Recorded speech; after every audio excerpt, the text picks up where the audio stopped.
জানো, গায়ের জোড়ার ফুর্তিতে তোমার চেয়ে এগিয়ে আছি। অনেক হয়েছে দাদা, থাক, আপনি তো আমার সাথে দুপা দৌড়তেও পারবেন।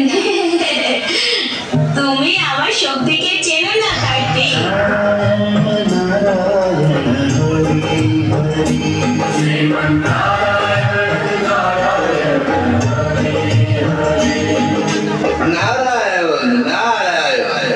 আপনাদের দুজনের মধ্যে কে বেশি সক্ষম তার নির্ণয় তো শুধুমাত্র একটা পরীক্ষা দ্বারাই করা সম্ভব। কিরকম পরীক্ষা মুনিবর? আপনারা দুজনেই এই গোটা বিশ্বকে 3 বার পরিক্রম করে আসুন। যে প্রথমে ফিরে এসে নিজের মাতা পিতাকে প্রণাম করবে সেই বিজয়ী ঘোষিত হবে। নারায়ণ নারায়ণ নারায়ণ নারায়ণ। মহাদেব এবং মাতা পার্বতী আমার প্রণাম গ্রহণ করুন। আমরা স্বর্গরাজ্য হতে দেবগণাজ মাতৃভক্তির শ্রেষ্ঠত্ব পরীক্ষা অবলোকন করতে চাই।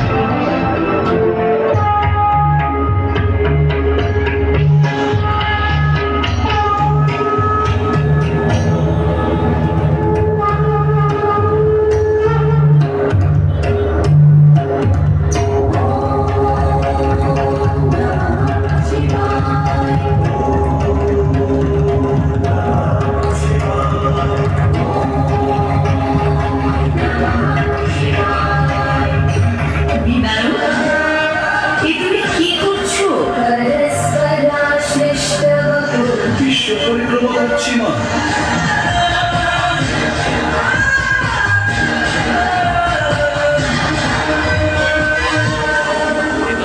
একই দাদা, আপনি যে গেলেন না, সত্যি খুব ঘুরে হয়ে গেছেন আপনি। ইনি আপনার আগেই গোটা বিশ্ব 3 বার পরিক্রমা করে ফেলেছেন, আর ইনি বিজয়ী হিসেবে ঘোষিত হয়ে গেছে। নারায়ণ নারায়ণ। না না না, এর মধ্যে দাদার নিশ্চয়ই কোনো চালাকি আছে। চালাকি নয়, তবে বুদ্ধিমান। নারায়ণ নারায়ণ। সেভাবে কৈলাসে মহাদেব ও জগৎ জননী মাতাকে ভক্তি করে তার শ্রেষ্ঠত্ব প্রমাণ করেছে, ঠিক সেভাবে যেন আমরা আমাদের পিতা মাতাকে ভক্তি করি, সম্মান করি। আপনাদের কাছে আমাদের আকুল আবেদন, আমরা যেন আমাদের বৃদ্ধ পিতা মাতাকে বৃদ্ধাশ্রমে না পাঠাই। জন্মদায়িনী মাকে যেন জগৎ জননী মা রূপে ভক্তি করি।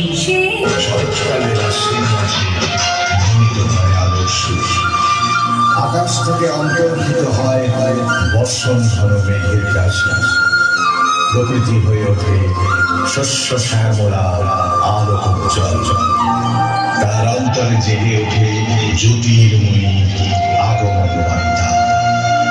আনন্দময়ী মহামায়ার পদধ্বনি অসীম ছন্দে বেজে ওঠে। রূপলোক ও রসরসে আনে নতুন ভাব ও মাধুরীর স্পন্দন।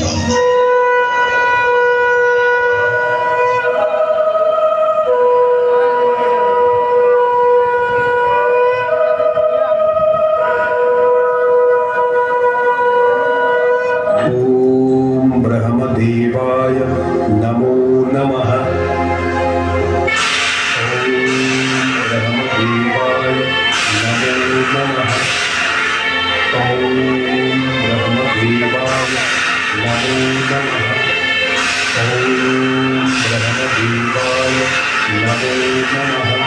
ओम ब्रह्मदेवाय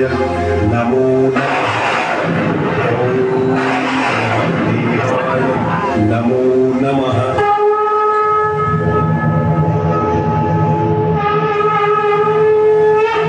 প্রণাম ব্রহ্মদেব।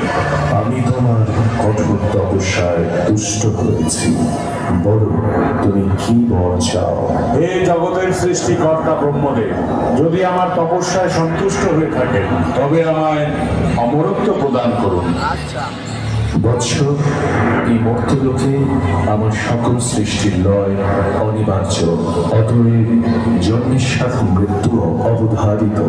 তাই তুমি তোমার অমরত্বের ইচ্ছা পরিহার করো। অসম্ভব, অমরত্ব ছাড়া আমার আর অন্য কিছু চাইবার নেই। ঠিক আছে, আমি তোমায় এই বরদান করছি, ইহ জগতের কোনো পুরুষোত্তমের সাধ্য থাকবে না যে তোমার বধ করে। ঠিক আছে, তবে তাই হোক। প্রণাম প্রজাপতি ব্রহ্মা। কল্যাণমস্তু।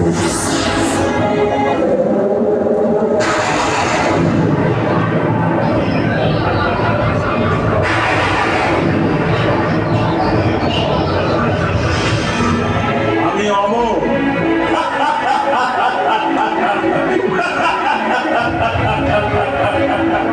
আজ থেকে আমি অমর।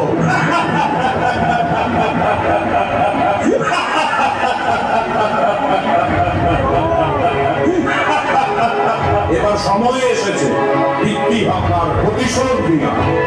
দেবরাজ ইন্দ্র মৃত্যুর জন্য প্রস্তুত।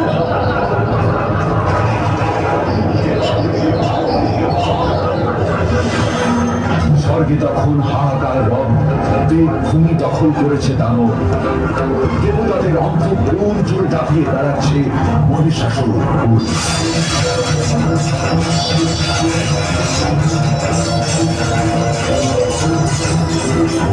তারা তখন ব্যবস্থা হলেন ব্রহ্মা বিষ্ণু মহেশ্বরে। তাদের মুখে মহিষাসুরের স্পর্ধার কাহিনী শুনে ক্রুদ্ধ ত্রিমূর্তির মুখ থেকে অপরূপ তেজ নির্গত হতে লাগল। ক্রমে বাকি দেবতাদের শরীর থেকে তেজ মিশ্রিত হল, সেই তেজ থেকে ক্রমশ নির্মিত হল এক নারী। এইভাবে মহারণের জন্য তৈরি হলেন মহিষাসুর।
বিভ্রম লাগলো নাকি?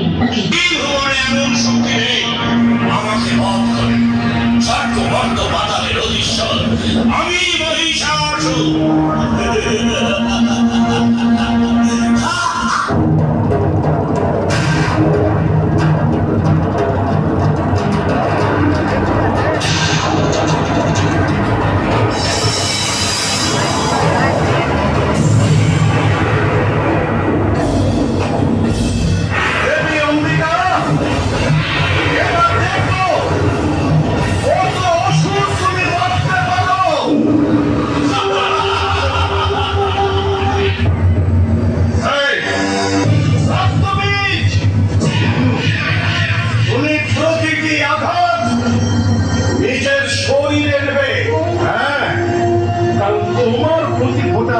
মাটিতে পড়লেই একজন করে অসুর জন্মাবে, আবার তাদের রক্ত থেকে নতুন অসুর।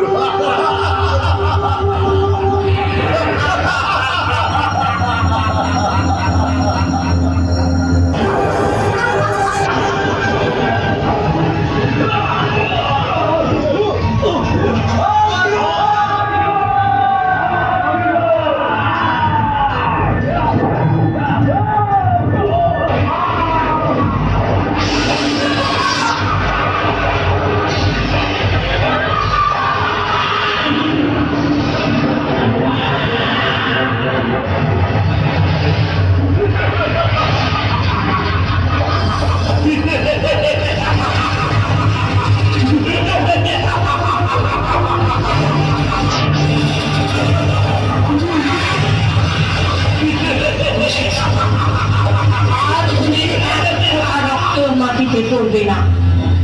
তুমি বোঝো দেবী তোমাকে কি করতে হবে। মহিষাসুরের রণকৌশলে টিকতে না পেরে মহামায়া দেবী মহাকালীকে স্মরণ করলো।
সমস্ত স্বর্গ ও মর্তের ঐশ্বর্য অলঙ্কার যা আমি দেবরাজ ইন্দ্রকে ও দেবতাদের যুদ্ধে পরাজিত করে লাভ করেছি।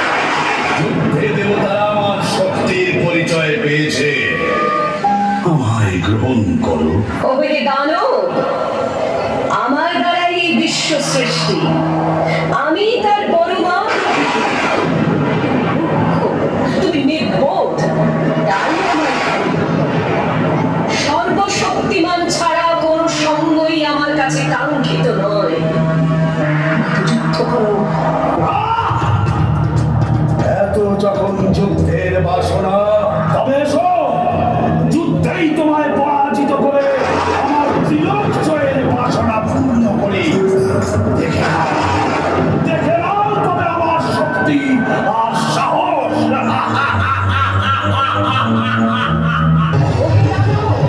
অনেক গর্ব করেছো, এবার আসল সময় তোমার অন্তিম সময় আগত।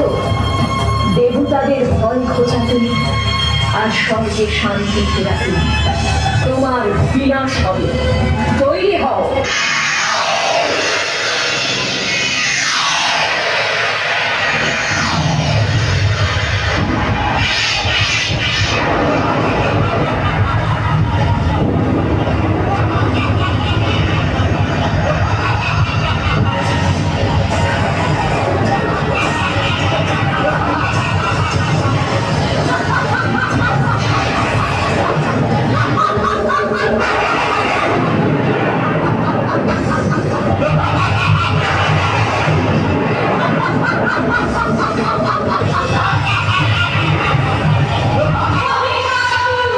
তোর পাপের রাজত্ব শেষ, এবার মৃত্যুর জন্য তৈরি।